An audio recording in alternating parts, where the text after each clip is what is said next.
Today on Dead Dodge Garage, Charger 4-speed swap, part 2. Who put all this garbage in the way? What's that? No one else uses the shop?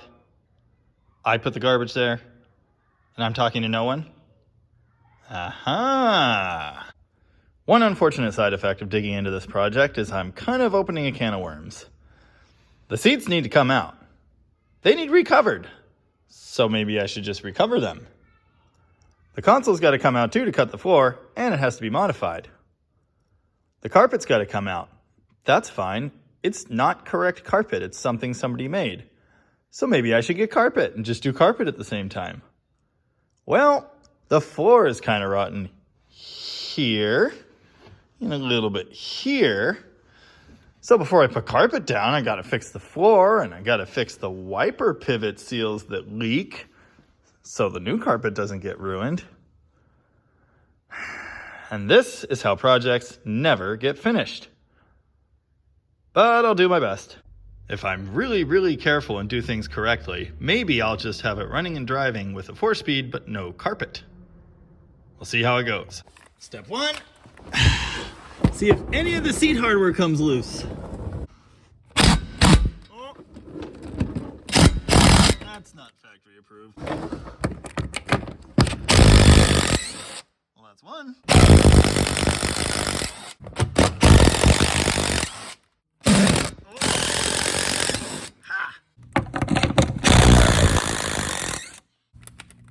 If you do this stuff without an electric impact, what are you doing? I resisted the trap of spending money on tools like this for some time. But once I came over to the dark side, I had no regrets. Someone put an exhaust in the way. Come on.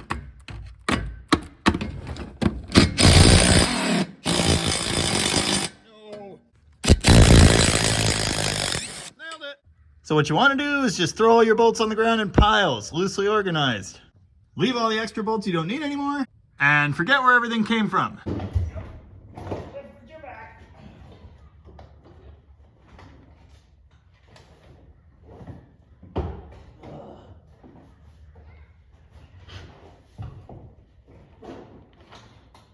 Ooh, treasures.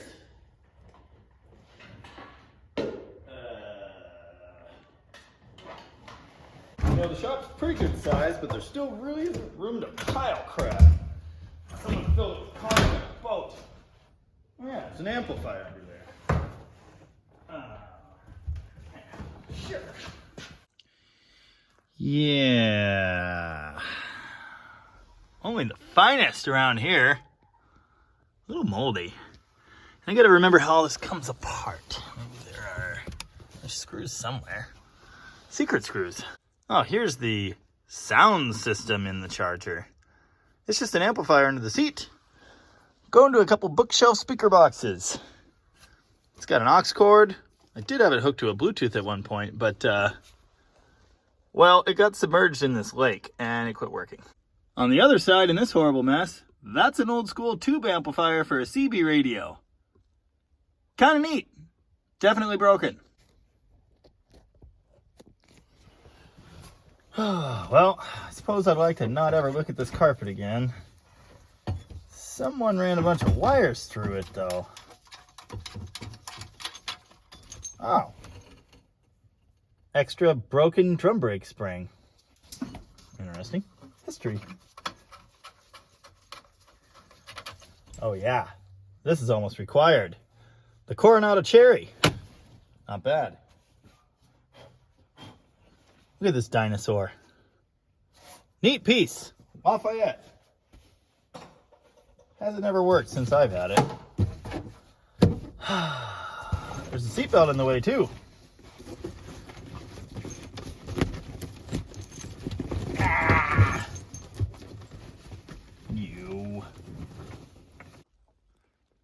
You know, that's the same kind of carpet my mom's got in her kitchen. Ugh. I don't think I've ever had this apart before, so I'm just going to wing it. All right, getting there. I have to find an Allen key for that thing. Here's one thing I am sad to lose. The factory shifter, which I did get apart, and the electroluminescent shift indicator, which I got to disconnect here. It was really cool when it worked. Of course, all my electroluminescent lighting's been dead for a while. One thing at a time. Let's make the car drive first. Here's a decision I've been grappling with for literally years. Do I cut the hole in the factory piece that matches better, or in the spare one that's in worse shape so I care about it less? I don't know. Here's something neat on these consoles. Some of these cars came equipped with a clock, and that's where it would go. I've never seen one, but I've seen pictures of them. Kind of cool. Wait a second. I have been in here before. I came through and greased all this stuff like 8 or 9 years ago, and I was fixing all the lighting, which did work for a time. This seems fine.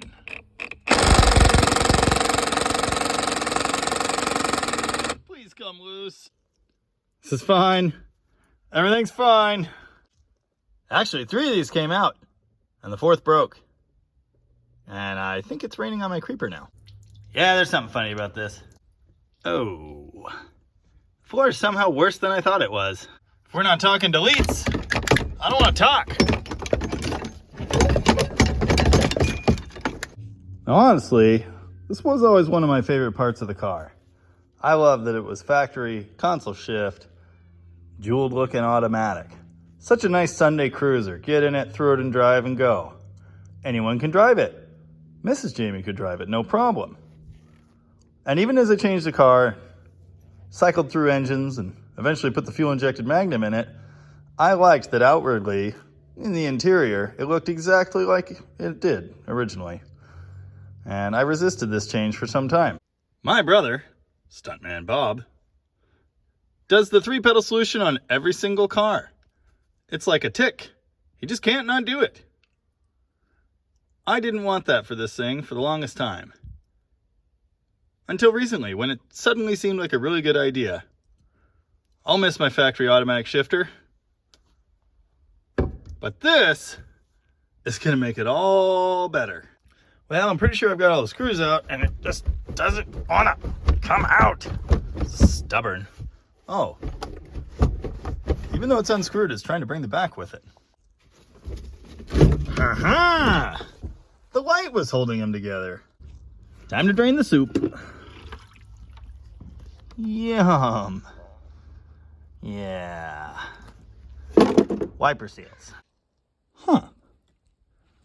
That's interesting. Also, I don't know what this is, but I don't think it's factory.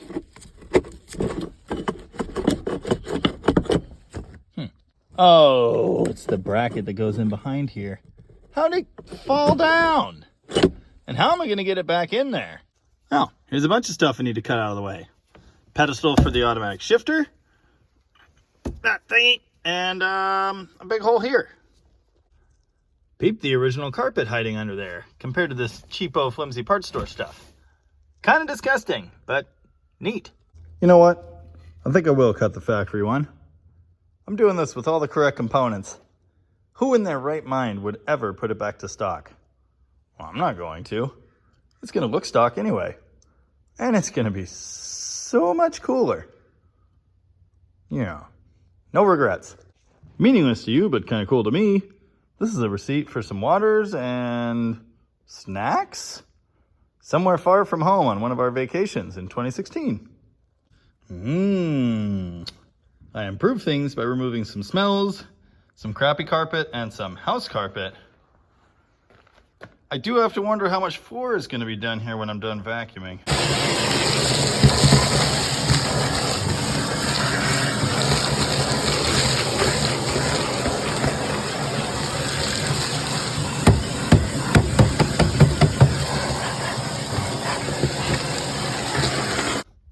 Yeah, much better. Much like the quarter panel, when I got this car, I don't think this was this bad. It might have been soft, but it wasn't like that. And that's interesting because most of the almost 9 years I've had this car, it's been inside. Here's something I kind of mentioned in one of the Toolbox Charger videos.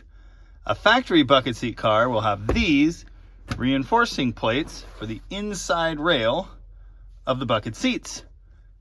Now this is experience talking.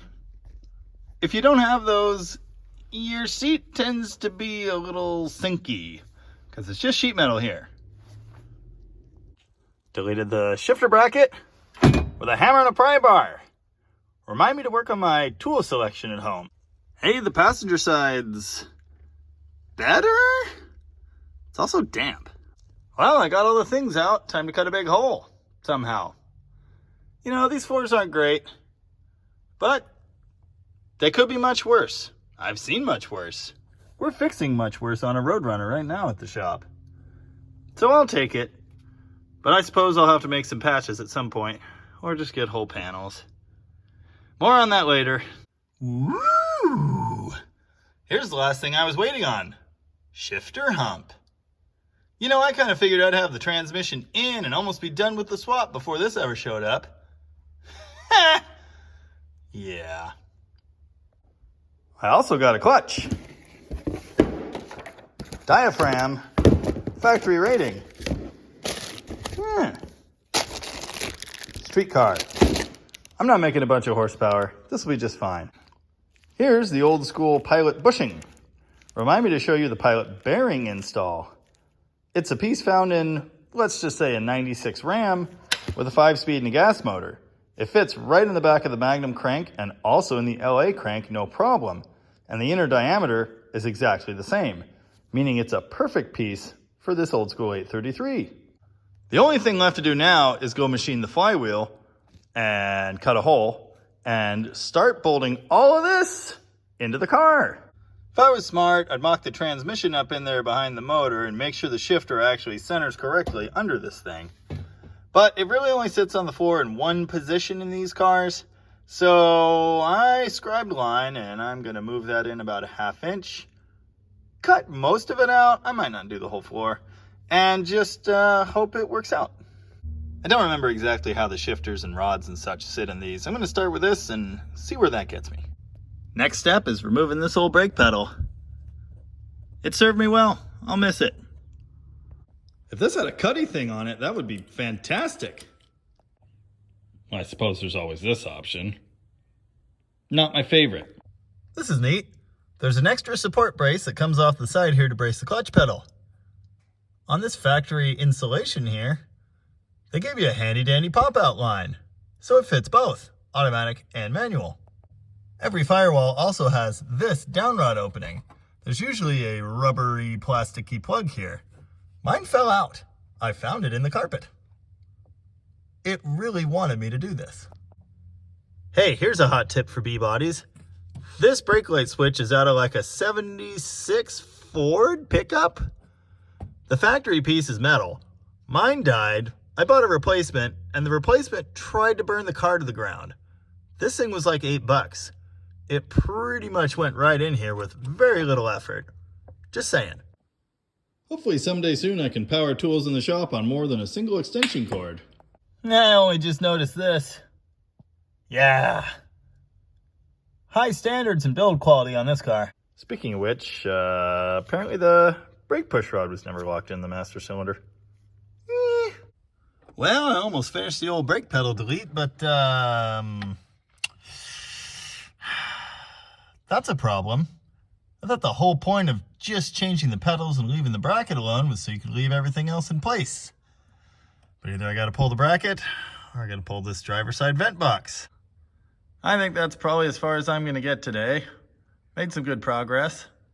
I'm hoping tomorrow I can see a hole in that floor, 2 pedals hanging there where there was previously only one, and the transmission bolted in underneath. That might be a lofty goal, but I'm gonna stick with it. I'd really like to get this done and drive the car, have room to work in the shop. Oh yeah, we gotta bring Dalton's Newport in here. That does not belong there. It actually works too. Oh, doing all this has reminded me my dimmer switch is bad, so I guess I should deal with that. The list never gets shorter, it only gets longer. Pro tip, because I'm a pro, and this is the tip. Listen to 3 3/8 nuts on the vent box, scooch it forward an inch, and then there's room. Yeah, that sucked, but Brake pedal deleted. When I pull that vent box, I should smash it with a hammer for wronging me. Tune in next time for more progress and stuff. Thanks for watching.